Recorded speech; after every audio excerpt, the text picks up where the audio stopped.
Destination mark.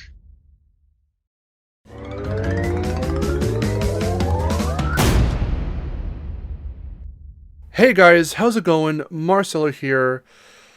This is the end of the journey, sort of. Welcome to the 8th episode of the Bandicast. We're in the week. We're in the release week, the launch week. I'm excited. So before you go, oh no, the 8th episode is the actual final one. This is the last of the pre-launch Bandicast episodes. After a good month, when the game's already out and everyone's already played it, we'll do a couple more that are going to be post-launch. But yeah, this is the last of the pre-launch Bandicast episodes. And with me today, I have a really awesome guest. He's the creator of Crash News and 3World. You can check those out on Twitter. He covers all kinds of Crash news and Crash content. Really, really awesome. With me today is Motwera. How's it going? I'm doing very good. Thank you very much for introducing me. Oh boy. So how many podcasts have you been on? Because you mentioned that to me before recording, and now I'm curious.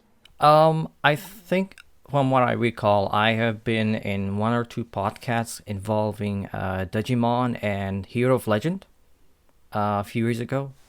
Cool. They are kind of rough in shape though, since I didn't have a very good mic back then. So take it as you will. Yeah. Okay. Well, we've got a few questions here. Everyone knows these questions by now, I hope. Unless you're tuning in and this is your first Bandicast that you're listening to, in which case, I mean, you can start at any point. It doesn't really matter if you're trying to find any one person that's been on the show. 5 questions, always been the same 5. And let's begin with the very first one, which is, what is your history with Crash? When did you first get into the series, and what was the first Crash game you ever played? Okay, so the first game that I've ever tried, I don't have an exact year, but I remember it when it was at a family friend's house. It was around, I'm hoping I'm right on this one, but it was when we got back from Malaysia to Iraq. It was at a family friend's house, and I remember seeing their son playing with a PS1. I recall it was a PS1, like a really late model, like a really small one. And they had CTR. Yeah, they had CTR on it. And I remember playing in the room, and my brother was just kind of being delusional. And I think it was just kind of like we were playing multiplayer, and I think my brother also played. And I was like, man, we really need to get a PS1 just for that. But it took a little bit till I finally got the PS1 because we were a little reluctant, I guess, or my parents didn't want to. I don't exactly recall, but it was a few years till we got a used PS1 from the neighborhood or neighbors beside us. It was a fat PS1 with a VCR/cheat code device attached to it. Huh. And we were given a copy of The Grinch with it. Yeah. How was that? Was technically that was technically the first PS1 game that I've ever owned, because we were still playing on computers. We had a family computer that my dad used to work on with AutoCAD since he's an architect. Cool. But I do know that my dad put a lot of games on it. Casual, some not so casual games. So I do have a bit of history with PC gaming. That's pretty sick. I remember going to the some local market, because remember this was around before the war and after the war, I think. Mm-hmm. So we didn't really have access to quite yet to like official copies of games. It was kind of rare. I think I remember The Grinch, Toy Story, and Little Stewart, and I think maybe that casino game. I think it was a Caesar's Palace or something. These were the only official copies that, from what I recall. And everything else was just bootlegs all around. Oh my god. I remember getting the first Crash game that I ever physically owned was Bash. That's pretty That cool. was like, yeah. And then subsequently we got a lot of other PS1 games, and then I got CTR afterwards. I remember once waking up in the morning and just swooping downstairs and booting up the TV and just playing CTR. Just yeah. And then I got the trilogy on like one disc. Yeah, that was way before Insane even existed. I'm pretty sure anyone who has ever lived in countries where bootleg copies are common, I'm pretty sure they would know what I mean. Yeah, yeah, yeah. Um, So that was your Insane trilogy. yes, yes. Although my history is a little weird with the series afterwards because I did never played any other PS2 game till like what 2007. Dang. Yeah, I've mostly slept on this series because we kind of moved on, kept playing other games on PC, and like it wasn't until 2005 or 2006 where I originally found out that there was the LCD McDonald's toys. Maybe it was the latter ones. I think the prettier ones, not the ones that are ugly. Yeah, yeah. Like the Yeah, ones with and I the yeah Spyro ones, the Crash and Spyro. yeah. And then family friends also had like a copy of CTTR and Twinsanity. Yeah. Maybe he had one other Crash game on his PSP. I don't exactly recall. That was like 15 years ago. 14, 15. Yeah. I mean, we still know each other, but we don't talk as much. But we're good family friends. So Yeah. if I wanted to hit them up, I could ask them anytime. I do remember saying in 2007, I discovered the existence of the Titans game. It was from a relatively new neighbor, in like a new condo or apartment. He was my brother's friend as well. So I was like, "Hey, can I play some Titans?" And I'm like, "Yeah, sure." We played some co-op, I think. I remember enjoying it. And I was like, fucking hell, I want to get a PS2 just so I can. I don't think I remember having a PC that could emulate the PS2 at the time. Yeah. And I remember in a year later, or maybe the same year, thinking we might think of getting the 360, but it was still kind of expensive, just like the PS3. PS3 was outrageously expensive in the UAE. Oh my god. Yeah, yeah. I mean, it was expensive here too. I think, yeah, I even looked up a catalog from Carrefour from February 2008. And like it was a miracle I even found it because catalogs from pre-2010 in the UAE, it's impossible to find. So, I don't know if I still have it. So, it said that the PS3 was 1,685 dirhams. Oh my god, what's the conversion to US dollars? Do you happen to know? I could just convert it right now. I'm not counting like inflation rate or anything. Yeah, yeah, yeah. Every time I hear 1,000 something, no matter what it's in, even if the conversion is like relatively like whatever for like us, it still sounds like a lot. So. Yeah. So it seems like the currency stayed mostly intact for all of its entire lifetime, but so if you convert, it's about like $460 USD. Oh wow. And if we go more accurately, that would be about $600. Yeah. But it was like still a lot, and like the 360 is like 1,200 dirhams, which is about $326. Yeah, and PS2 was 485 dirhams. Converted to that is like 132. And, when you go to like flea markets or like mom and pop shops, yeah, there was even like ones in like Islamic market. It's like a really nice place. It's like adjacent to like a whole street. It was like an indoor kind of place where you could shop for like jewelry, electronics, clothes, more traditional clothes. You know, you can Yeah. get some popcorn if you want. That's pretty cool.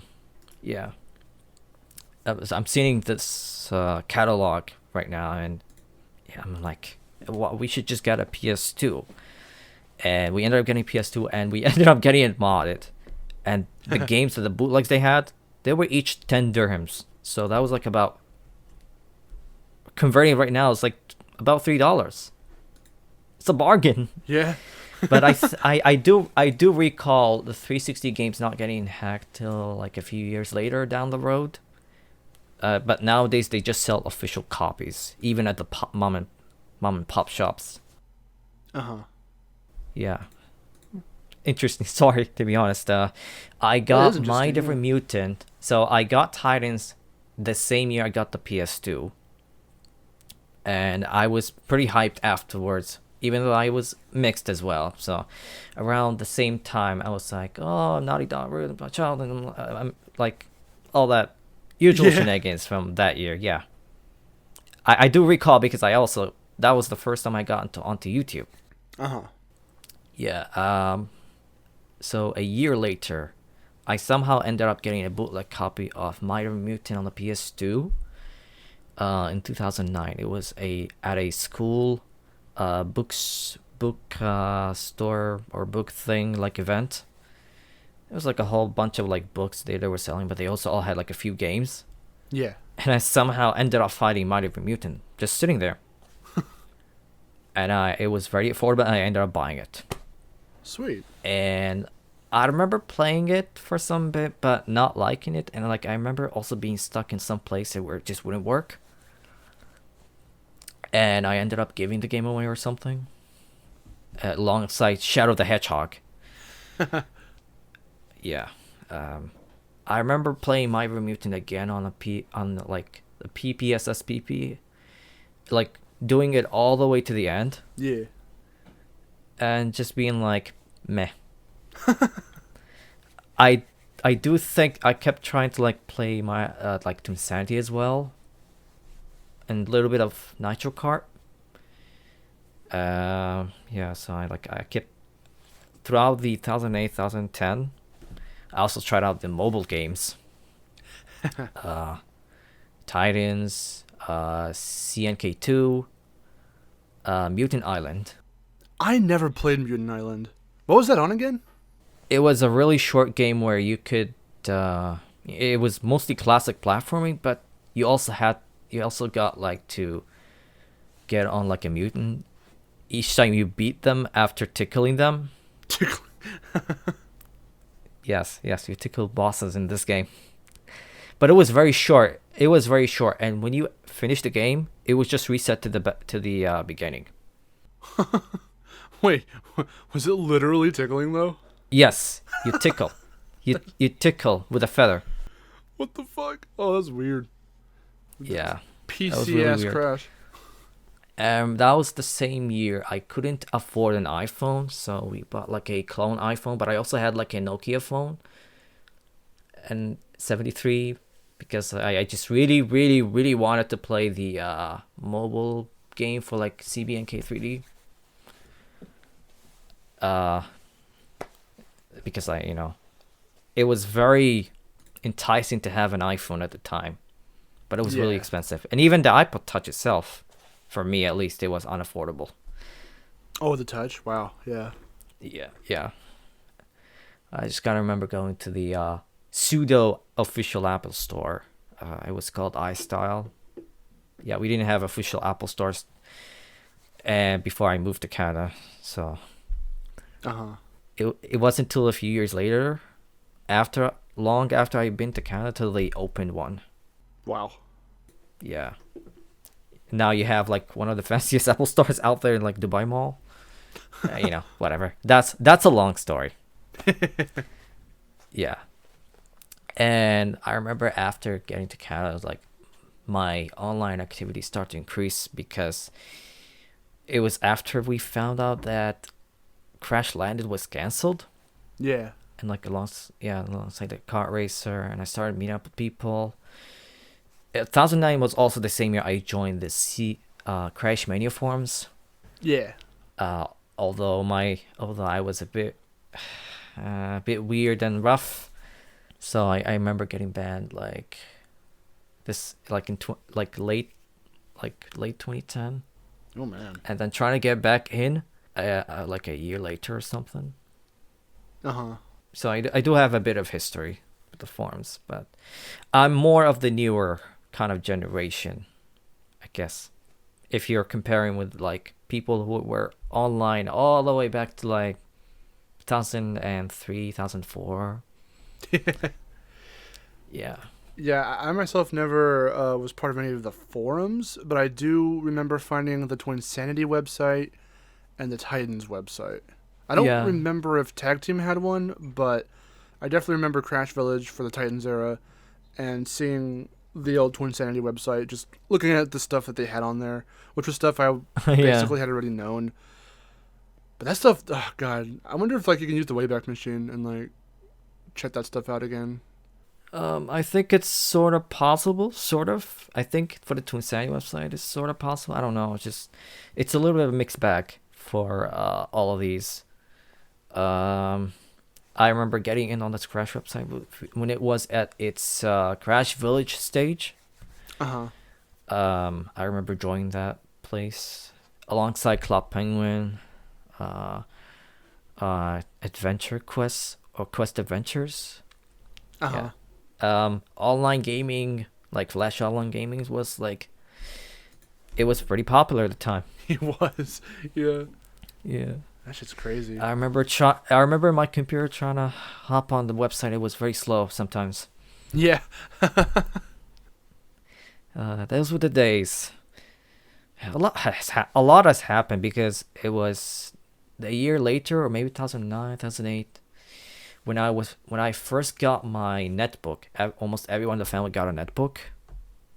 Maybe it was first with my mom and dad, and then a year later me, my sister. But my brother did not like that, and he also instead used the desktop machine, or afterwards he got like a laptop, HP laptop, I remember.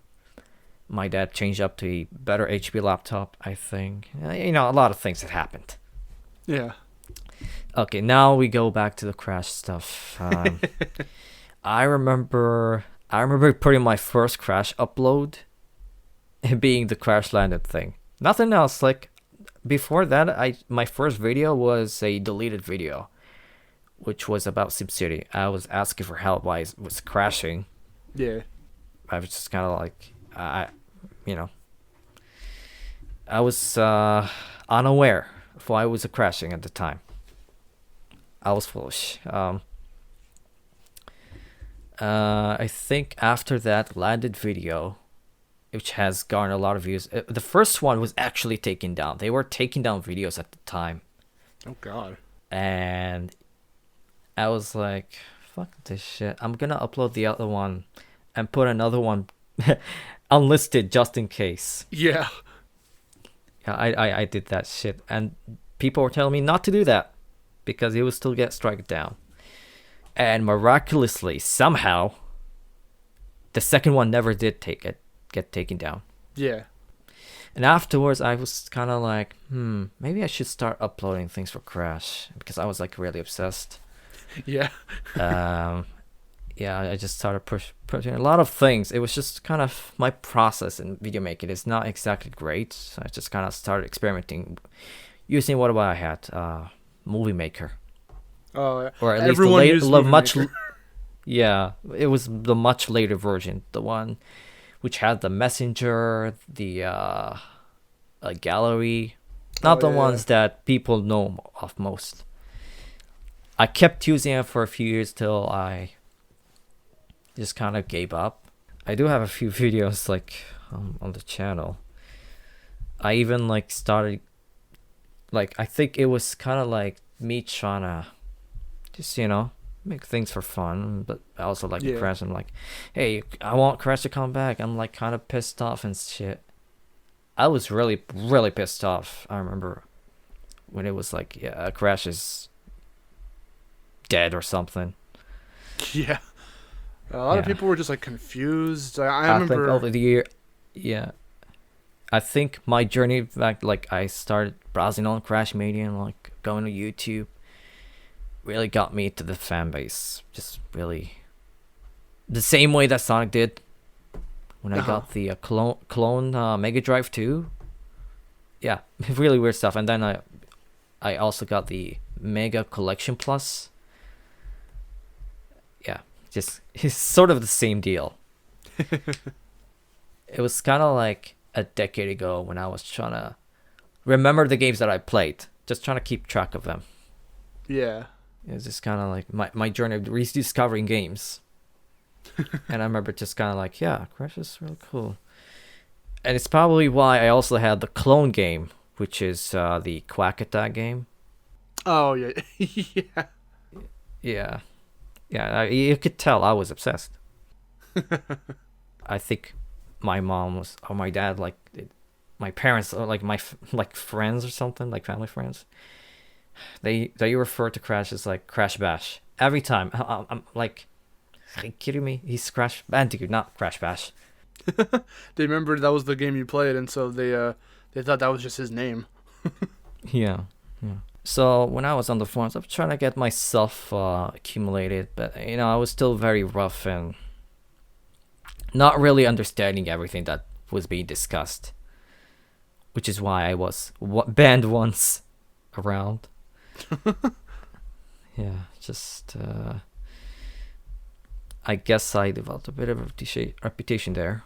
Uh, I remember the way that I remember thinking how Crashy News came up was that it was like a couple of things, but I remember one being a more vengeful kind of thing because there was like some people that I supposedly remember hating. They were like trying to make an info site. Uh-huh. I don't remember if it was competing with Crash Mania or something. I was like, I was like, why don't we fool them or something? I was just kind of stupid. But it was also the fact that I was just trying to throw everything around at the wall, just seeing if it would stick. Yeah. So, because I had like the 3 world site, I had it like under a different name because I kept renaming the site over the years a lot. Because like that 3 world site, I first put it up on like 2007. It's I'm gonna admit it. It's pretty much a ripoff of a children's channel in the Middle East, which is called MBC3. Yeah. I was like, why can't I have the ideal version of that channel? Like, I made it. Like, kept working on it and kept evolving. And I'm just like, kept messing with it. Yeah. Sort of the same deal of how, like, my nickname came up. I remember on Club Penguin, my nickname was 2007 MOH. 2007 being 2007. MOH was referring to my real name, Mohammed. Uh-huh. I think I interchangeably also used MOH 2007 on the forums or something. I don't remember exactly. I remember if I even used it on Crash Village, because that was like a long time ago. I kind of stuck on what I was trying to say. Well, where kind of were you in the point where E3 2016 happened and we got, that reveal that Crash was coming back? My point, I was at a point where I was like at the second year of college, when that reveal happened. Mm-hmm. But it was like at the summer or something, so it was like around Ramadan. I was like trying to watch the conference. I was just so nervous and anxious. It's like all these rumors that kept leading up, and I was like, I can't believe it. Is it really gonna happen? Is it really gonna happen? I can't believe it, because people were like still skeptical. Crash has been out of the picture for so long. It's just kind of like non-fans are just kind of like gave up. They don't really care anymore, or they just either keep saying or just kind of be like naysayers or something. Yeah, It's like, I've run into that. why do people care about this series so much? So yeah, I'm just like, I'm gonna take a week of a break for like a week from posting on the blog. And I was like, fucking hell, only Skylanders, really? Nah. I was like, nah, no way. There was like the other guy who kept saying, oh, there's gonna be a remake by Activision. I remember people being upset that it was a remake by Activision because they were like, oh, is it really gonna come to Sony? Like, seriously, man? At this point, it was pretty much like desperation. 2015 was like kind of a point of desperation. It got to the point where if you remember the Robomoto fiasco, Oh boy. like Tony Hawk Pro Skater 5, Yep. someone asked him if they were putting some guest skins or something. I think they asked him about Crash, and they were like, "Oh, we couldn't put them in." And then like I kept following up with that question after that other person asked. I kept insisting that, we didn't have time. They were playing around with it, and I'm like, nah, we didn't have time. I was like, I remember JB pointed out that the teasing began like in early 2015. It was around there, yeah. It was like, for me, it was like a sort of a dire time to be a Crash fan. Even though like there was still teases and stuff going on. Because like people were not sure if it was any of this was real anyway. So it was like JB saying like there was teasing like early 2015 from like that Bruce Leroy guy. There was like the Naughty Dog interview. They were like, oh, we're gonna put the Crash minigame, but we couldn't because of copyright, like the permission from Activision. And it was like me intervening into someone else's question to Robomoto in 2015 about putting Crash in the Tony Hawk Pro Skater 5 game. And they were like, no, we couldn't put it because we had no time. And I kept following with that question. Yeah, I was like, people were getting really skeptical after that. I remember there was like more rumors of people like, oh, there's gonna be something, and like some other people were like, no, there's gonna be nothing. They're not gonna announce anything. They're not gonna announce a new game or something. And we were getting to December, be more confident there was at least gonna be something after that Final Fantasy VII pseudo troll thing happened the year prior. And I remember being like kind of skeptical, like this, and I remember going to the basement and tuning into that PSX 2015 conference, and I was like so hyped. There's gonna be something. And there, lo and behold, I almost shed a tear because Sean Lightning was wearing the Crash t-shirt.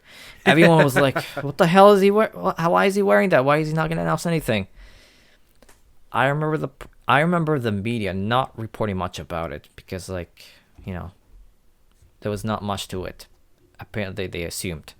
But I was like, the fans knew there's going to be something happening at E3, Yeah. And then, I'm pretty sure you remember the whole NECA guy just spilling out the beans. Yes. It was like, no. I saw like a fake cover, and like, nah, fam, shut up. Oh my god, I remember that. I did a video on that. Yeah. I remember that. Yeah. Oh my god. So my period on the hiatus was really, it was this like 2012. I think was the same year that Jeremiah also started uploading videos on Crash. I think. Yeah. It was like a relatively new guy to the field, and I remember getting some things false. Like, it was reporting on like rumors, like, or some hoaxes that were obviously fake. But then he started proving. I'm just, I remember there was like a lot of hoaxes throughout the years because of this. There was the Excel thing that was because like of some article employee just fooling around, and some people believing him that it was real, but it was like, nah, just a skit. It was like a crossover with Crash and Prototype. I'm pretty sure you remember that. I'm trying to And remember. yeah, There was so much around that time.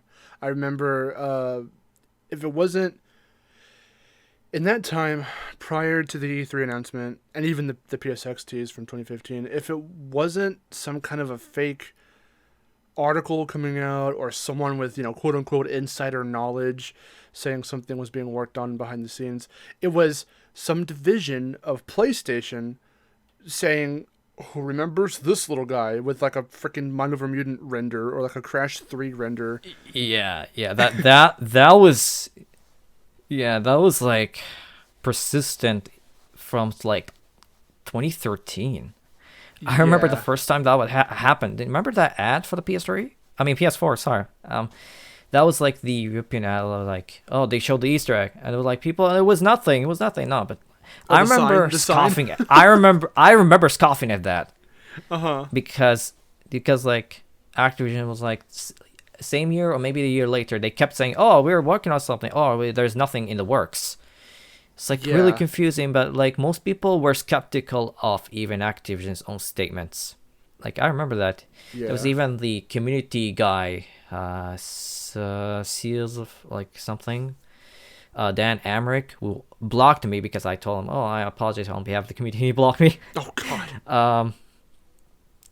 No, I trying to be genuine with the apology, but things happen. Oh well. So he kept. I remember him. He was like responding to questions. Like it was like, "Is there gonna be a new game?" And he was like, "Oh, well, it depends. If it's gonna be worked on or something." And he was like, he also answered something about fan game. I don't remember what he said about it.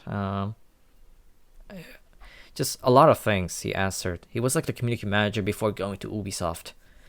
Uh-huh. Yeah, it was like I remember him posting videos in 2012, 2013, and 2014, 2015. He even had like a blog, and that blog was later tied to Activision's own blog, I think. Yeah, a lot of things happened throughout these years, even though the series was dormant. Yeah, that was a crazy time.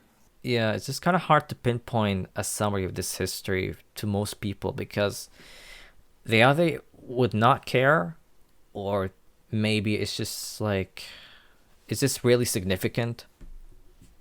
You know what I mean?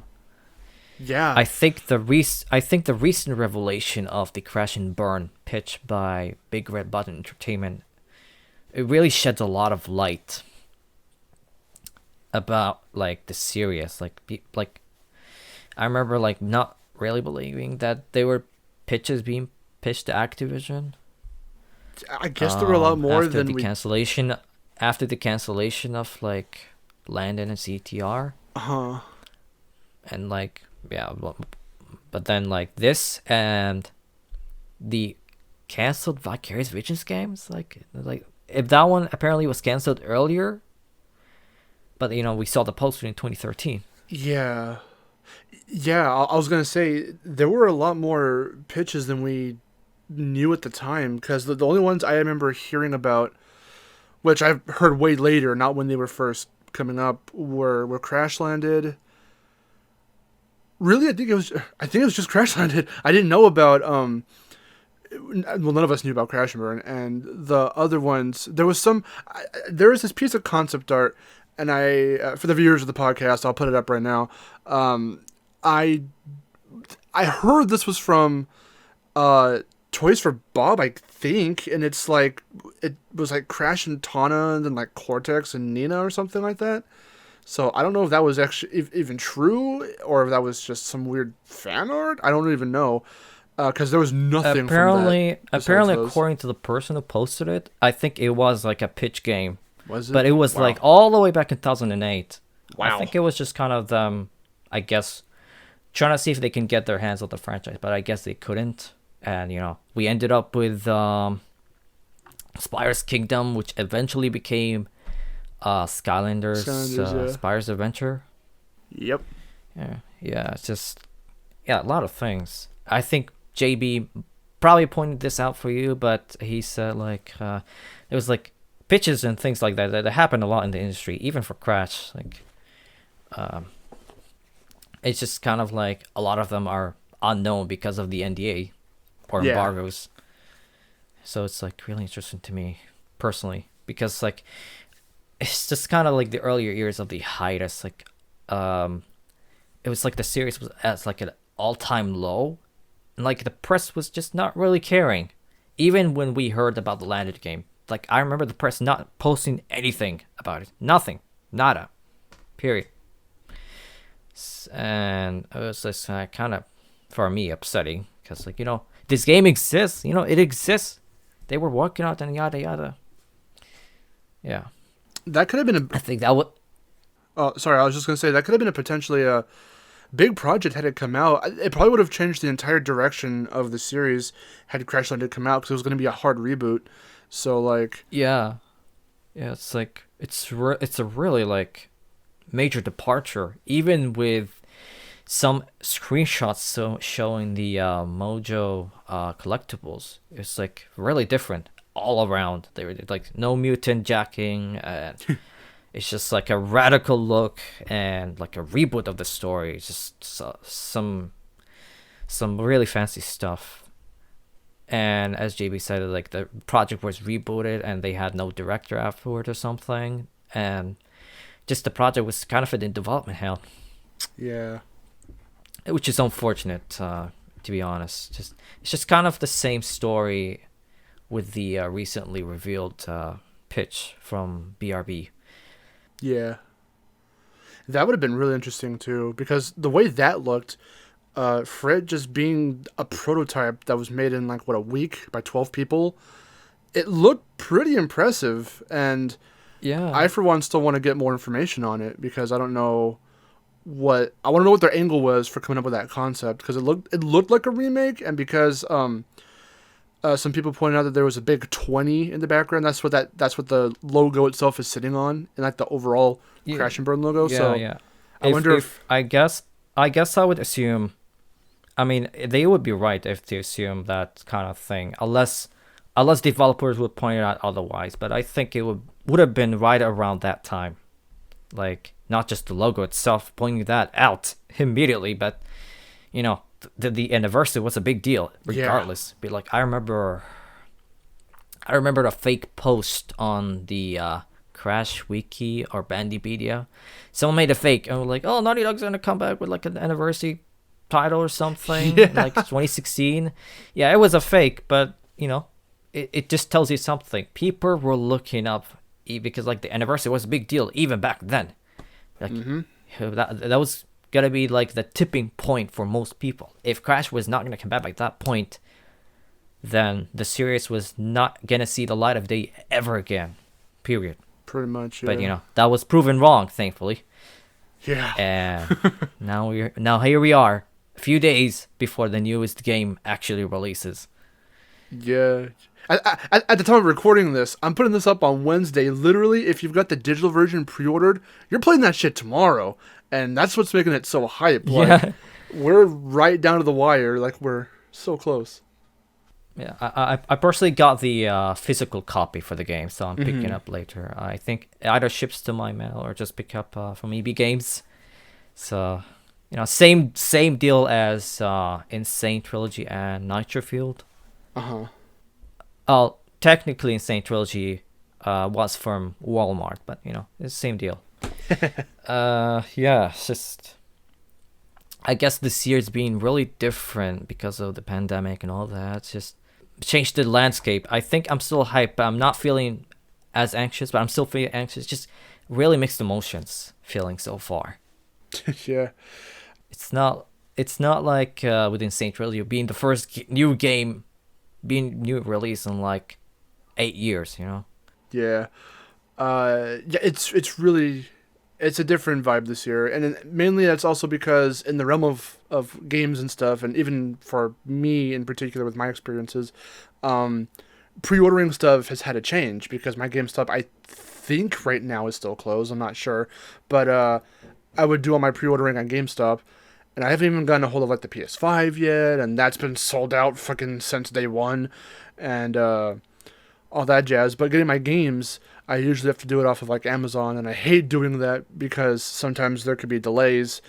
When it comes to something like Crash, though, and I even did it for Tony Hawk's Pro Skater 1 Plus 2, but for Crash, I always tend to double down or sometimes even triple down, and I'll get like two versions of the PS4 copy, and then I'll get like a Switch version, because I did that with Insane and with Natural Field.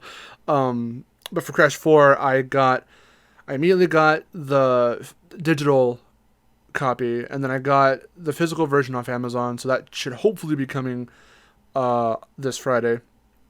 And then I was given the demo a little bit earlier than everyone else got it, so I did that, and that was pretty cool. So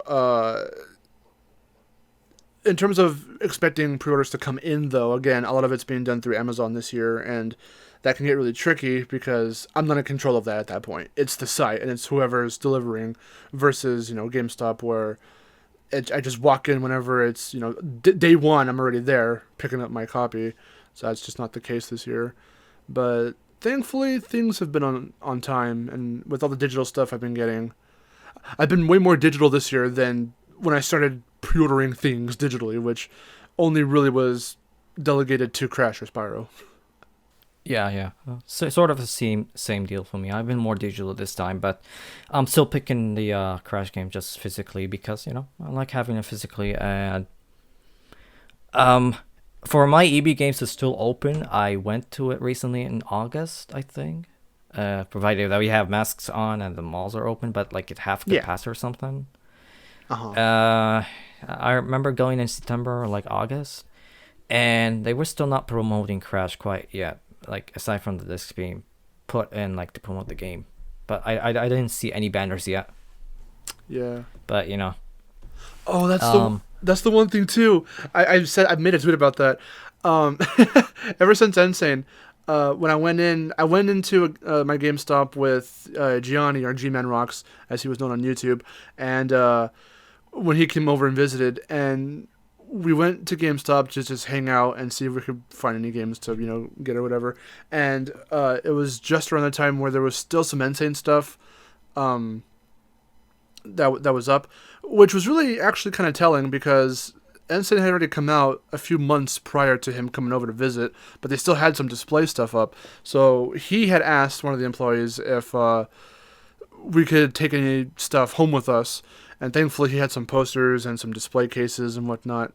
So we got to take some. He's lucky. He's lucky. It's just I kind of find it weird how some people are able to take stuff from like these stores months after or like something, because I usually try to do that, and I usually have no luck doing that from the branch that I have.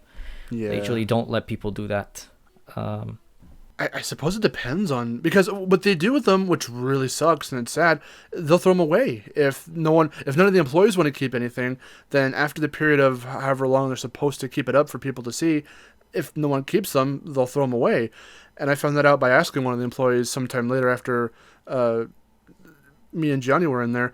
But we had gotten some Insane stuff, and then I decided to try my luck again with Spyro, and unfortunately, and I went in like a week before Reignited, I think, even released, and at that point they would have some display stuff up, but they had already gotten rid of it all. So I was like, okay, that's weird. The game's not even out yet, and you already got rid of the display stuff. Okay, or it was a week after, or something like that.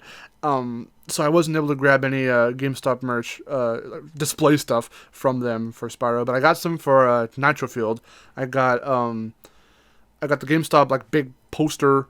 And I got one of those little like 3D triangular standees. It's a little tiny one.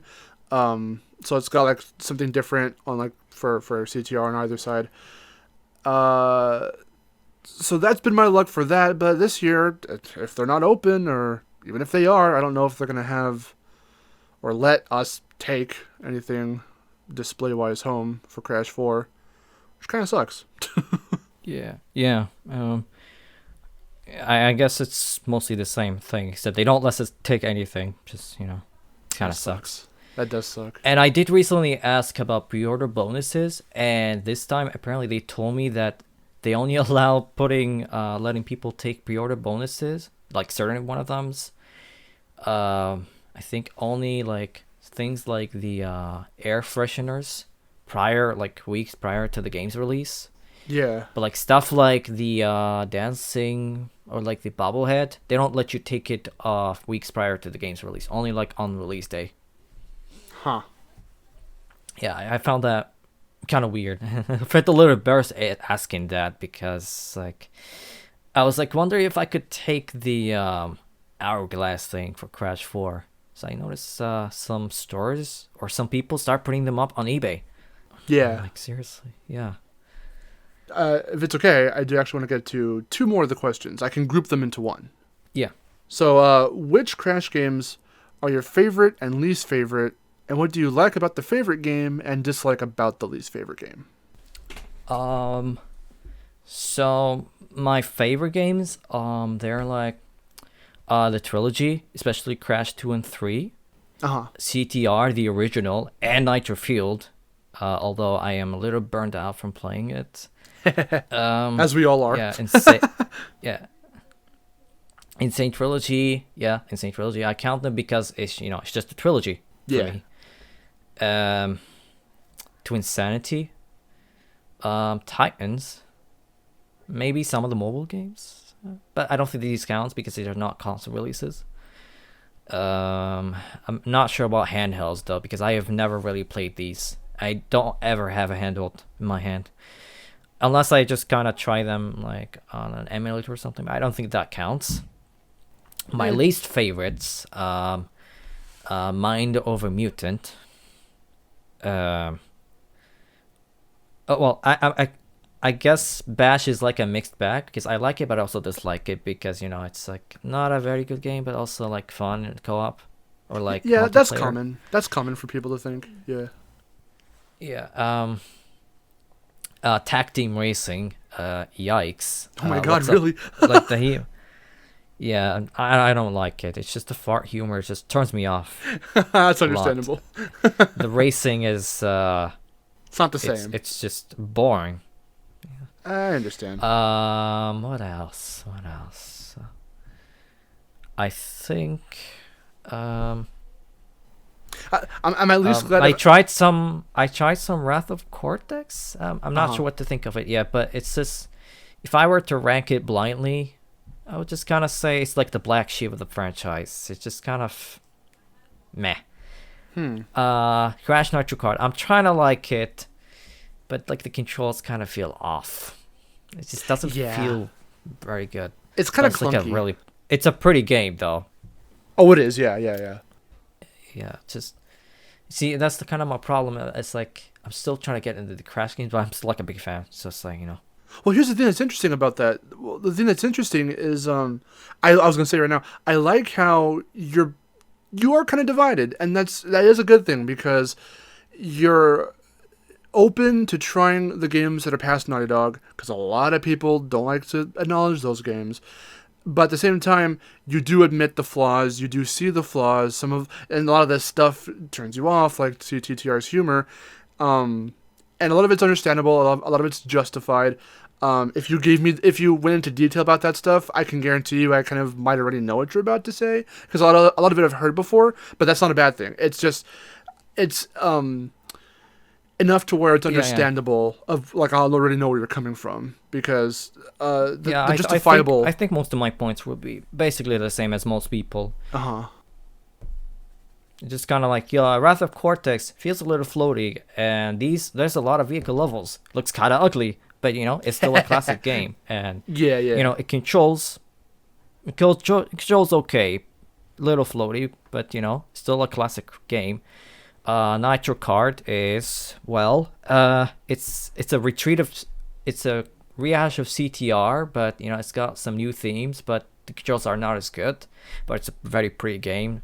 Got some nice tunes, admittedly. Yeah. Oh yes. To Insanity, I like To Insanity because it's like a change, but it's not. But I feel like it's a little overrated. But I don't want to offend people by that because I still like the game.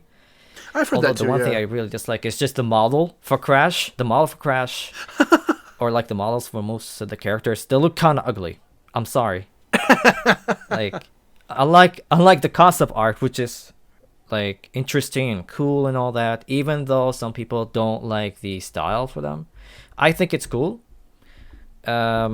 I just kind of wish it was complete, but I'm just mixed on remakes after CTR because do we really need more remakes, especially with a new game coming out in like a few days, like or technically tomorrow if you're playing digitally, and CTR, having the clash mechanic, but it's like you can abuse it easily, or the race is not being as interesting. It's just kind of like, yeah, let's just copy Double Dash and put it in a Crash game. Double Dash. And you have the platforming. It's cool, I guess. It's just, if you were a kid, you probably would like these games. I've noticed people having nostalgia for these games. I don't blame them. But it's just, I kind of feel weird about people saying that CTR is better than CTR. And I'm like, yeah, that's it's just kind of like, it's I guess it's more of a nostalgia thing, but like CTR for me, it's like a crown jewel for this series when it comes to like these spin-offs. And it's just kind of weird how some people are like, oh, this is not CTR is not as good or something. Oh well, it's just opinions. Titans, it's just like mixed on the designs, but you got fun co-op playthrough, and it's a linear game. It feels cohesive, surprisingly, even though the jokes are cringe-worthy sometimes. Same thing for Mighty Mutant. The one thing Crash Titans has over Mighty Mutant is the soundtrack. It's more consistent, and you can actually hear it. Just yeah. Mighty Mutant is just kind of generic. I don't know how people like that. Yeah. I do feel like if you hear the soundtrack when you're outside, about maybe it's just my case, you feel kind of kind of ashamed, because like you're listening to the soundtrack. Are you serious? But I've seen people not being ashamed at all of listening to video game soundtracks that sound video gamey. You know what I mean? I was totally gonna mention something and I forgot. Oh, it's interesting how you say that Wrath of Cortex is like the black sheep, because I feel, and I forget with who I talked to specifically, a couple guests, I think, in past episodes, we were talking about how Twinsanity feels like the black sheep because it sets up a lot of like the comedic direction the series would take later, and the gameplay is slightly different. It's a bit more expansive. But with Wrath of Cortex, it's also very unique in that while it does try to mimic the previous 3 games from the PS1 era, it did still kind of have its own direction and like feel as well, which was really strange. So yeah, I thought that was very interesting that you said that. Yeah. I was thinking more about the fact that it was trying to build off like what the 3 games actually did very well. It's less like it was like, because like it was a game that still saw a lot of units. Like people was still in the mood for Crash. So it was just that's why I was referring to the black sheep, because like it's kind of paled in comparison to this trilogy. Yeah. That's why you have some people who are like complete outsiders. They're like, oh, I stopped playing yada yada. I was like watching some guy live streaming the demo for Crash 4, and I was like, he's saying like he stopped playing Crash since Warped. Oh my god. And I think it kind of hit me, but I was like still weirded out that they were ignoring CTR. Oh god, yeah. Yeah, it was just kind of weird for me, but I think that makes a point. That at that point when Naughty Dog was like, yeah, we are gonna end it off with CTR because like we changed it up a bit after having Warped, and just like, yeah, we're gonna end it off. And even though people were still hyped up for Crash, you just kind of still see the cracks with Bash and like Wrath of Cortex. It's just sort of, that's why Wrath of Cortex is like the black sheep, because it was trying to build off the success of these 3 games. Yeah. Not the spin-offs, not like Bash or CTR. No. It built off something existing. Like you got like the vehicle levels, you got the platforming, you got like Crash and Coco. You got like the story does not even like it's like a fake ending for Warped, apparently. It's like a retcon because it doesn't even acknowledge Warp's ending. That's why this Crash 4 does. So that's why I always tend to say, yeah, I don't want to spoil anything, because like I just kind of went off watching some cutscenes and all that stuff. just to get an idea. So I was just like, it's kind of weird that they just ignored the ending for Crash 3.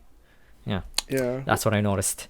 Because the only thing I'll ever say, okay, yes, this is totally not, this is my opinion. It's not a spoiler thing, but because I don't even know any spoilers for Crash 4. But when people try to say that Crash 4 is retconning everything from Wrath of Cortex onward, I'm like, well, no, since this is a multiverse story. The only thing that I would say to combat what they're saying is this is just basically an alternate Crash 4. This is like what we're seeing if we see the result of the ending to Warped. Wrath of Cortex does not acknowledge it at all. So, like, there's two sides to that. Yeah. There's the side where they ignore it and the side where we see it.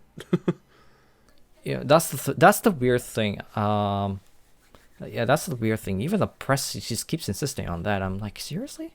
Like, nah, fam. Like, even if they keep insisting, like, oh, there's just like even when they make the quips and jokes about like the year, like, you know, I seen the trailer. Oh, like, yeah. Seriously? Like, this game is building up, like, it's just like following up after War. It's like a direct follow up after War, but it's not like retconning anything. And it's even further proved with like the mobile game that's coming out, and that we still don't know when it's actually gonna release. Yeah. It's like the first mobile game in like since 10 years. 10 years. Like the second iOS kart racer. Yep. Yeah, it's just I found that interesting. It's just like very telling for me. It's just that one was exclusive to iOS, and it was just thrown off to the store. It was not like, oh, there was hype behind it or something. It was just like dropped into the store. That's why barely anyone remembers it. Even though it had multiplayer, it was improved and all that. Yeah. Like, I remember that. With Crash on the Run, it's really funny because basically Crash on the Run sets up little elements of what Crash 4 is going to be. With the fact that it's a multiverse game, it's bringing elements from... It's clearly taking inspiration from the older games, but it's got so many references and nods to post Naughty Dog stuff. It's just the same thing with It's About Time. So, like, they did their part in trying to tease what the new game, what It's About Time was going to be, what with Kapunawa making that cameo and that PS4 ad, and then Crash on the Run being this. Even though Crash on the Run was much more of a weirder case because it was setting up for the console game, yet we couldn't really exactly tell that. But you can see that that's kind of... Yeah. They were trying to ease us in a multiverse direction. That's very clear now. Yeah, exactly. Yeah, I've noticed that pretty clearly. It's just... I even noticed the fact that some of the placeholder material... Remember the ads on Facebook? Like that it was like... So? I think like when I found out about the game in February, one of the materials used a placeholder like kind of background, which looks a lot like what we see at the Insanity Beach in like the State of Play trailer. Like they even have like the umbrella thing, and even like the little like popsicles or something. What do you call it? Sugar sticks. Oh, Can't believe it. Yeah. I noticed that. It was just like really interesting. Yeah, I think that point is really hitting the nail. Like they were building all this multiverse, but the game is still like a tie-in in a way to the main game. But it's like radically different. Even when they changed the designs because of people complaining, they were like, "Oh, what this is Crash?" It's just kind of like I was tagged in a tweet from JB, and I remember people be just freaking out, like, "Oh, the mobile game." I'm like, "Well, what is this design?" I'm like, "Are you kidding me, man? Just relax. There's gonna be the main game." Just people are always like that. It's just the people who are not keeping up are always like that, from what I've noticed. Here's the thing, and I remember, I'm sorry to cut you off. I just want to point this out real quick, and I'll try not to make it a long tangent because we're already over we're over the 1 hour mark. But what I'm going to say right now is recently, from the time of this recording, I was in one of Abdul's streams. It was actually when he was doing the Crash 4 demo. So you can go back and watch that, and by the end of the stream, you can see this interaction happen. There was this guy that came into, and I'm not going to say any names. I'm not outing anyone. All I'm saying is there was someone who was a random Crash person who was in that stream and they weren't being hostile or anything like that, but they were saying, "Oh, this design is cancer. Why is these designs suck?" And it's like, okay. And then they started going, "Well, why is everyone getting mad at me?" Because Abdul's like trying to stern talk him into being like, "Well, if you don't like it, then this game's not for you. Why are you here?" Stuff like that. And he was like, "Well, I don't understand why you're getting upset." And it's like, okay, we're not being hostile necessarily towards you for your opinion. It's the fact that we Crash fans, we heavier Crash fans that have been around since like the beginning, are just so done with here. We've heard so many people crap on so many design changes. People didn't like Twin Sanities. People definitely did not like Titans. People didn't like Insanes. And it's like, oh, every fucking new thing that comes out for Crash, someone or a group of people have to be there to completely chastise the designs. And it's so old and so tiring now. And I'm totally over it because okay, the only design I hate is Boom Bang. That's about it. And even then, it's like not even the worst thing to come out of Crash. But like, even with me not being with me being as optimistic and open to people's opinions and whatever the case is, and to the changes that get made in universe and with all the developers and everything, even that aside, it's like it's a very petty thing to fucking talk about in a video game. Like if you're critiquing the gameplay, that's a whole other thing. But when you're constantly like with Rayman, nobody fucking. They try to make it consistent, but like Rayman or Shantae or something that even if they're made by the same developers, when there's multiple games and the art style changes like literally from game to game, no one complains about it. But then Crash, for some reason, or even Spyro to a lesser degree, but mainly Crash, goes around hot potatoes from developer to developer. Each one's going to want to put their own stance, and they have their own style, for how they make their games. So when they get to Crash, they make Crash in the style that they would make Crash. They don't really care. Not so much as care, that's a harsh term. They don't decide to try and match necessarily or, mimic any one previous art style or direction. They'll try and draw inspiration, but then they'll do their own thing with it.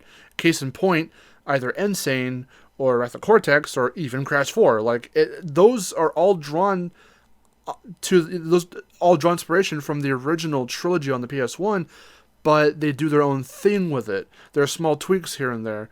And not even just to the models, but even like the renders you see online or in magazines or whatever. And for some people, especially back then with magazines, that's how you usually see designs and get your first impressions, because I can damn well tell you that was how I found out about Spyro's redesign for Skylanders.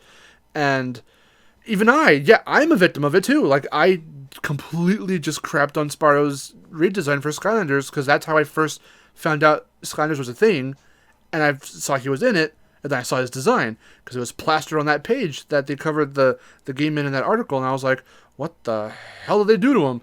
So I'm speaking as both someone who defends and someone who's done it before. And not a lot of people can do that. They'll be solely one or the other. And I think it's important to kind of, you have your biases and whatnot, but you're still open to interpretation of someone's interpretation of a character if they have multiple interpretations, multiple iterations. But when someone comes in and tries to say something as bold and as abrupt and direct as, these designs are cancer, and then immediately proceed to go, wait, why are you guys mad at me now for that? Like, because we've dealt with it for so long. And it links back to what you were saying, yeah, with like Crash on the Run. I remember seeing those earlier screenshots of him, and then they changed it. And I mean, while the design change was, it was improved, it did look a little bit better. Even Erin Miharu, she actually prefers the original On the Run design than the one they went with later. It's all about interpretation, but crapping on a design, especially nowadays with the resurgence and the revival of Crash, it's so old, and I thought we were done with it. It's just so tiring. Yeah, I agree. And I agree, even as someone who also hated the Skylanders redesign, to be honest. I think it's just that the Crash fanbase has been always like this. It's just that the mobile redesigns are just kind of little I think they're good but not great. They got some issues with them, but it's a mobile Yeah. game, and I was kind of expecting them to go a bit crazy with these designs, even though they're more inspired by the insane counterpart or like Nitro Field counterpart, especially for Nina. Yeah. I've noticed that their style is a bit jarring, given that it's like a mobile game and it's like done by King. Uh-huh. Just I found it really interesting how they're approaching these designs, but I guess it's not going to be everyone's cup of tea. Unlike, the radical redesigns of like Crash 4, which look very grand, very polished, and very consistent across the board. Yeah. Even like a couple of little tweaks over time, it would still just look, in my opinion, it would still look very good even years after playing the game. Oh, definitely, yeah. It's just that it's like a very visually pleasing design. I don't know for Crash on the Run though, just it's kind of weird. Guess like the designs are completely different. It's not. It no longer looks like it's inspired by Crash 4. It's kind of weird to me. Uh-huh. I mean, at the very least, it's just kind of like, it's okay. The design choices in On the Run are okay at best. It's just the thing about the redesigns I've noticed for fans, even now, even from like hardcore fans or like critical, understanding honest. It's just that I notice they tend to be also negative. Like at every little bit, they're like, maybe this should be like this. Maybe they should have brought Judgment Cell, like, or I admittedly would like to have Judgment Cell back, like everyone else, but like I've noticed they really, really want like that old school look, like really in a really authentic way. Like I can see it and understand, but I'm just like, really, like For the for the art design, right? like. Yes, the art design. They're not saying, oh, it's like all bad. Like I've noticed some people still be mixed about Crash 4, but still excited. Can I offer a correction real quick? Yes. Josh Mansell's the composer. Did you mean Charles and Billis? Yeah, sorry. I apologize. I was just kind of. It's fine. Trying to mention him off my No. off the bat. I understand because that is a complaint I've heard before. Yeah. I apologize. Sorry about that. No. That's fine. That's fine. It's just I'm just like thinking of like, all these people who worked on the original games, and you could see why people are kind of iffy. Those really hardcore people, like because they look up to these people who have worked on the original games, because they see their work and like they look up to them. Like you could see why. It's just like the little things, But at the same time, like, really? Like, look at these new designs. Like, they clearly knew what to do with them here. Like, these Crash 4 designs are really, like, well thought out and well designed, Yeah. Well, the funny thing, too, to bring it back around to Crash and Burn real quick, before we head off into the next, or the last question, rather. One thing I wanted to mention about Crash and Burn real quick is that if you look at Crash's design, it's straight ripped from Charles and Billis's early concept art. And that's really interesting because, again, for this pitch, had it gone anywhere, that would have been one of the first times that Crash straight up looked like his concept art in terms of the old school concept art. And I wonder if that I wonder if that compiled with or combined with whatever the music direction would have been, or whatever, if they were going to go for a more Josh Mansell inspired kind of direction, they would have taken just a lot of heavy inspiration from the older games. And I wonder how fans and people who complain alike would have approached their opinions and thoughts on that project had it turned into a full game, Yeah, I'm pretty intrigued by that. Like, it would have been pretty interesting, to be honest. It's just when I found out first about it just made me devastated. Like, really, this was actually rejected. It's just like it looked really good. Yeah, I'm surprised, honestly. But like it also reminds me, it's like a lot of the pains and just bad vibes that like the whole Rise of Lyric project gave. I'm just like, man. So yeah, it gave this whole thing just gives a lot of mixed emotions for me, because it felt like the same year that Rise of Lyric released, and it was also the same year that Crash was still out of the picture. No one Yeah. knew of this project, but it was like that people still saw the inspiration. Most of them said it's like it looked like Jack and Daxter, but like I could clearly see the inspiration for Crash, and it's like the Yeah. people behind Crash were on this. What could go wrong? And unfortunately, we found out. Yeah, I could see why. Yeah. With the fact too that Crash and Burn was it was essentially a 2014 project. The thing is, between 2010 and 2016, having a game for Crash release around the middle of that time would have been not just very interesting, but very risky. I think even more so than what everyone was thinking about Insane when that first dropped.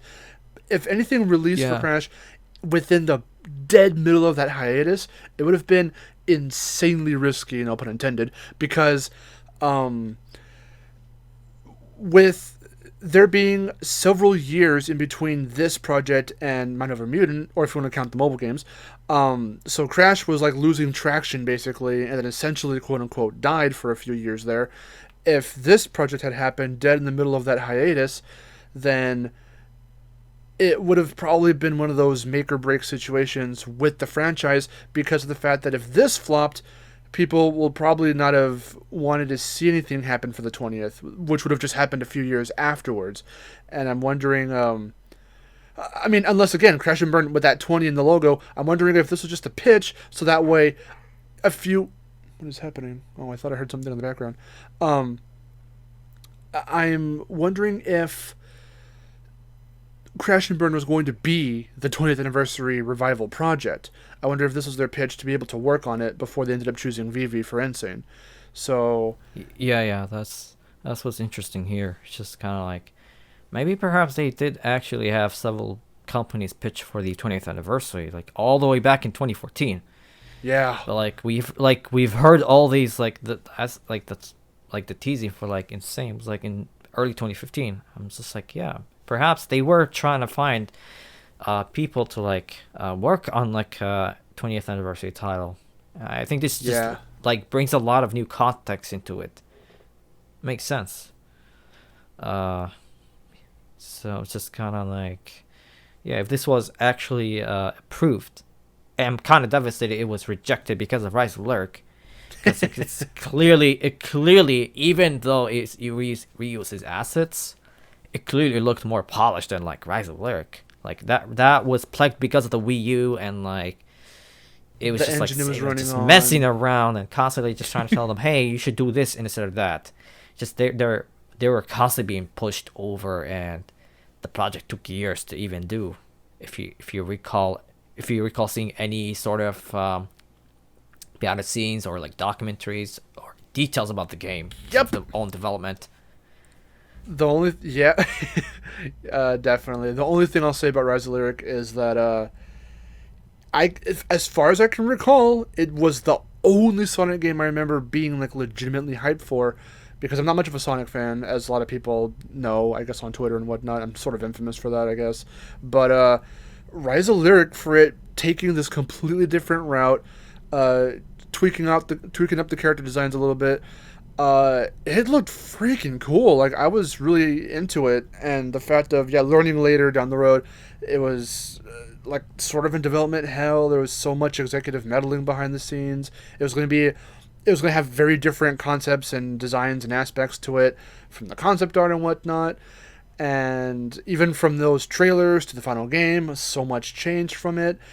It was all over the place, which is very unfortunate, because these guys, a lot of them being from Naughty Dog, and I think High Impact as well, for them having worked on other stuff that was just so big back then, and having these backgrounds that were very impressive, and then coming out with this game with how rushed it was and whatever else, and everything that was taken out of it and injected into it at the last second, it was a mess. But it was a concept that I think was very interesting for Sonic, and it's something I would like to see get revisited. But in terms of Sonic fans, they're quick to just shit all over Boom and say, no, the games were ass, and Rise of Lyric sucked, and they've basically made sure, especially with the announcement from I think the show creator of the Sonic Boom show that they weren't going to work on it anymore. Like basically, everyone is actively trying to kill the Boom subsidiary of the Sonic franchise, and that sucks. I for one thing that sucks because I call me controversial, but I think that the Boom subsidiary subseries is more interesting than the mainline games. That's just my opinion, though. Yeah, that is a controversial opinion, but like there was clear potential for the game. At There least, was, like, there so totally was. it's just, yeah, it's just like I just gotta wonder. It just really speaks volume, like, of Sega's whole mismanagement. We don't know everything, Yep. but like it just really, like, how do you get like all these 3D Sonic games to be just so consistently like mismanaged and, or maybe even just kind of like not live up to the standards? I'm just like, really, like, you need to like get your shit together already. It's been several, like, a release after release after release. It's either gonna be mediocre or gonna be really bad or Yep. gonna be somehow great, but that's very rare to happen. Like, that's Yep. especially has happened after like Shadow the Hedgehog. I'm just like, really, man, just, you really need to like, just like, I'm just kind of wondering about the 25th anniversary, if they're gonna really, oh, I'm sorry, for 30th. 35th. My goodness, 25th was, I remember 25th party anniversary thing. It's just like, Oh, don't get me it was a little started messy, on but that. it was so hype. It was so hype seeing two titles just being there. I remember I was on vacation when I saw that live stream. Yeah, but the 30th anniversary title, I'm just still really curious about what they're gonna do with it. Are they gonna start from scratch, or are they gonna make a remake? Who knows? I don't Yeah. know. Yeah, I don't know. But for the final Crash question, I say final because I did have another question, but you basically answered it a while back into the podcast, which was what was going on, what were you doing within that hiatus, but we talked about that already. So I'm going to skip that question and then move on to the final question, which is, how excited are you for Crash 4? Again, at the time of this, it's a few days. When you guys are listening to this, it's tomorrow basically, or 2 days from now for those getting the physical release. How excited are you for Crash 4, and what aspects are you looking forward to the most? What are your overall thoughts and opinions? And you did not get to play the demo, right?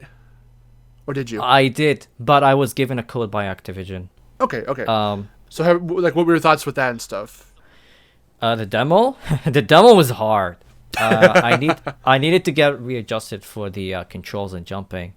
I thought the Spiceland was a little iffy, but the levels were legitimately hard. I kept dying over and over, but I just kind of like, I enjoy my time playing. It's just kind of like, I felt a moment when I went to that rail section, like grinding rail section. I felt like a kid again. I'm just like, yeah, this is something special in our hands.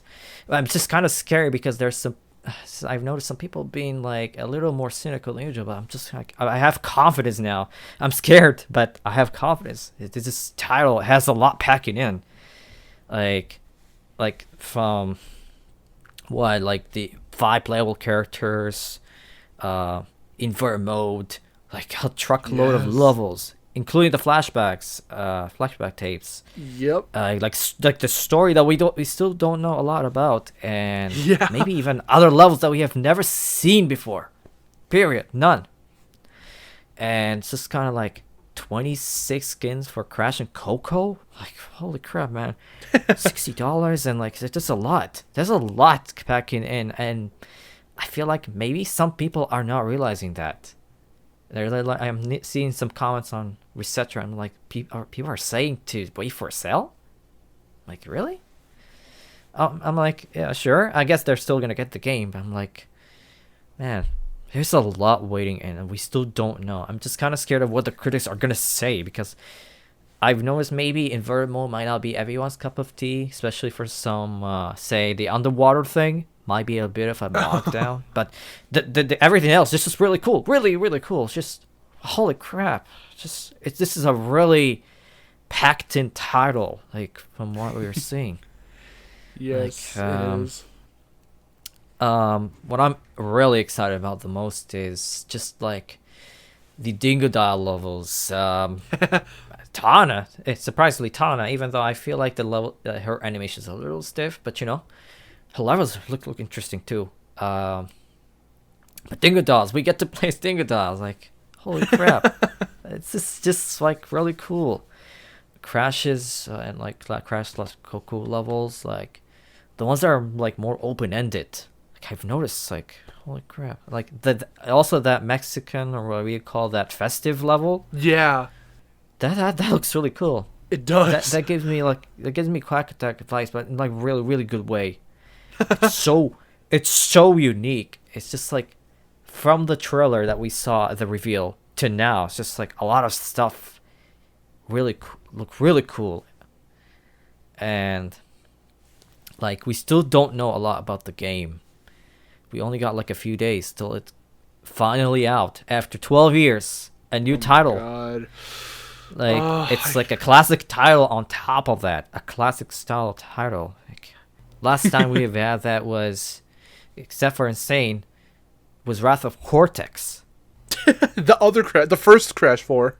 Yeah. it's kind of meant like ironic in a sense. It's honestly like I remember when they revealed it, like they're really gonna call it Crash 4? Right, yeah. Holy crap. I think that even when that the Gaming Revolution said it, and I was like, really? They're gonna remaster, like I remember when you mistakenly thought it was a remake or remaster of like Wrath of Cortex. Yeah. It's like, no way, there's gonna be a new game. How is this just a remake of Wrath of Cortex? And so many people jumped on him and like, yeah, I checked and he corrected. It's just like, holy crap, a new title. It's actually gonna happen. It's just like I had so much confidence of it happening. Now we're a few days away from it. I'm just so nervous and excited to play it. I know, me too. That was the funny thing too about. Oh, sorry. Go ahead.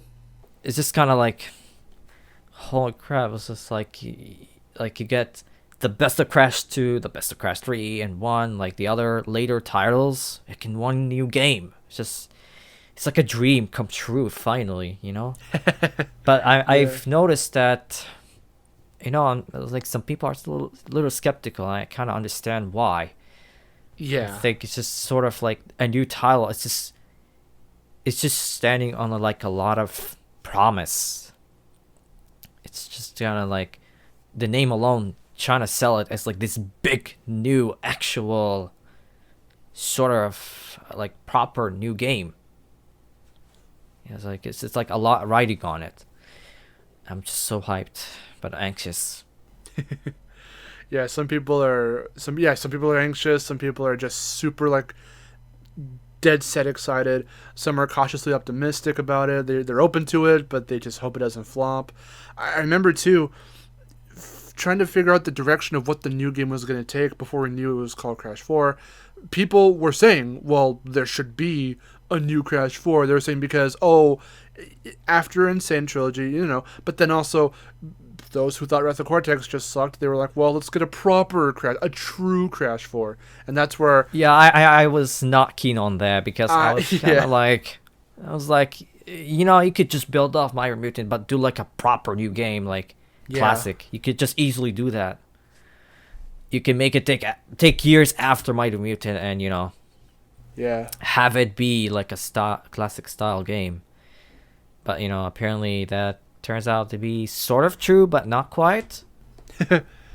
Yeah, it's a very interesting sort of journey from like a whole year ago when we first found out. Yep. And I had made a video being like, okay, here's my stance. That's what it was called. You know, true Crash 4, true Spyro 4, my stance. And I was like, okay, I want to see something new and different for this new game. And I was saying things like, okay, so maybe they should retire the formula of the hallway platforming, so that way they can bring us something new and something that could spice up the gameplay. I didn't know that all of this stuff was going to happen, so, you know, I was just throwing in my 2 cents. And what I regret not making clear in that video was that I wanted whoever it was, because we didn't even know it was Toys for Bob, or if we did, from those leaked images of the concept art, I didn't take that into consideration. So I wanted them, but this is not what I made clear in my video, and I wish I did. I wanted the developers to prove me wrong, because I was like, I don't want it to be called Crash 4 or Spyro 4. If you do that, you're setting this up to directly come after the original trilogies, and you're gonna a lot of those fans who are, purists of those games are going to be looking at this with eagle eyes and being like, okay, don't fuck this up. And you can be like that for any game in the Crash series, but in particular, if you're going to make a direct follow-up, this actually ironically also goes for Tony Hawk's Pro Skater 5. They messed it up, but we were going into it being like, oh, this is the first numbered game in so long after Pro Skater 4, and this is directly going to come after 4, technically. Don't screw it up, and unfortunately they did. But like with Crash, it's a little bit different because Crash is like just way bigger. It's such a big series. When it comes to those games that everyone loves, the original 3, and then you're going to build another game now that's going to directly come off that, you're setting up some really big expectations from a lot of fans. And not just us who are optimistic about it, but those who are looking at it being like, this better be good, or else, And I'm not saying those are the specific people they're trying to appease, but it's like, you got to make sure that you're going to see this thing through to the end, and hopefully it's just a great experience all the way through. And seeing as I was kind of hoping they weren't going to go with, oh, here's another game with the classic formula, even though that's what they're giving us, what makes me hyped for this game is the fact that look at how much there is, look at what they're doing, look how they're remixing it, look how much they're adding in terms of characters, mechanics with the wall running, the rope swinging. A lot of that stuff was taken from older games too. So like reintroducing a lot of those mechanics, bringing in brand new mechanics, new to the Crash series, and things like that. It's just so goddamn cool, and I'm hyped. I'm super hyped. Yeah, it's just kind of like, they're actually gonna really go off of what people liked in like the trilogy, Yep. I think after seeing the reveals, just it does make sense because they're trying to get the people who bought Insane Trilogy, like the people who are, like who haven't played Crash in like a long time. Like we're not speaking just Might of Mutant or like Titan. No, we're speaking all the way back in the 90s. Yeah. Yeah, they're starting up for some seriously high expectations. I'm just kind of makes me anxious because like they're really gonna go all out with this title. Like, it better be great. Like, from what I'm seeing so far, like all the the handling, like the gameplay seems like it's really competent. Like I'm hopeful and like reassured, but I'm also anxious because you can still get people who would get this incredibly polished game and they're like, no, it's gonna be 8 or gonna be 7. You know what I mean? Like, even someone I know, like they insisted on reviewing Breath of the Wild and they're like, oh, it's a 7, not a 9. You know what I mean? It's like, you got this really high expectation, really like they're setting up this really top tier bar, is what I mean. Yeah. Like it better be very good. It better live up to the expectations. Like I'm hopeful that it would because darn it, we need Crash to stay in. Like we need him to stay finally. Like keep him in seriously. Like like we don't like. So I don't know if like the non-fans would get it, but like the series matters. Like if series is special, it has an identity and like people care. This is why we have Insane Trilogy selling over 10 million. It matters. Yeah. People do care. Like they want the band to go bad and they want more games. They enjoy them. Like the people have spoken with their money. Yep. At the same time too, so in terms of being a fan and loving the games, we definitely want more games that are super good, super cool. As fans of the world, the characters, the memories, everything, we don't want another hiatus. We just went through that. There was this big, massive drought, and there was just nothing but rumors, hints, teases, false leaks, fake information, and all this stuff that was just taking us through this roller coaster of emotions of will it, won't it, come back. And it did, and it's here, and It's Yeah, finally the moment I've been waiting for 12 years. I'm Finally. optimistic. Yeah, I'm optimistic as well. I'm hopeful.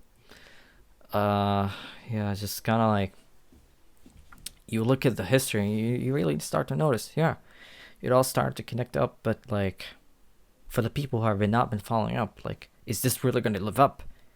Like, what their expectations versus ours? Yeah. It seems like it differs dramatically, even for those who have played Nitro Fuel or Insane. Like how are you gonna live up to this like reputation? It's like this is why we have Naughty Dog with like The Last of Us 2. Even though it's controversial, it's like a really high caliber title. Like they got from this point because of Crash. Basically, yeah. That's right. I'm saying that.